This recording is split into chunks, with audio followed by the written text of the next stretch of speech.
In today's video, I'm going to teach you how to build a powerful Airtable batch processing system in n8n.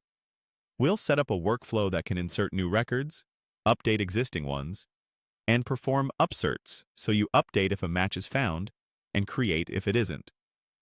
It automatically respects Airtable's rate limits and processes large datasets in tidy batches of 10. Think of it as a smart delivery service for your data. It sorts, boxes, chooses the right route, and calmly retrieves if the door is temporarily locked. We'll start in a safe testing area. A manual trigger lets you click Test Workflow inside n8n so you can run the process on demand.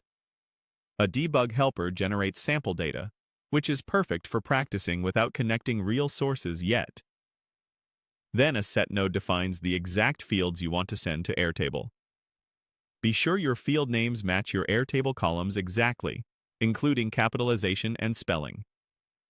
Next, an aggregate node packages multiple items into a records array because Airtable expects that structure for bulk operations.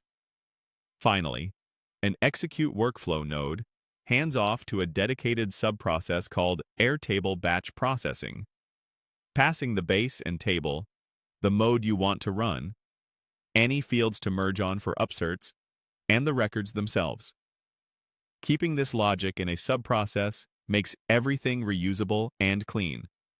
Inside the subprocess, an execute workflow trigger receives those inputs.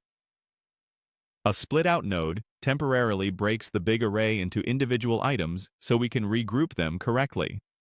A split-in batches node collects them into batches of 10, which aligns with Airtable's limits and prevents errors. A switch node reads the mode and routes to the right branch. For updates, a set node separates the record ID and fields, an aggregate node regroups them, and an HTTP request sends a patch to the Airtable API.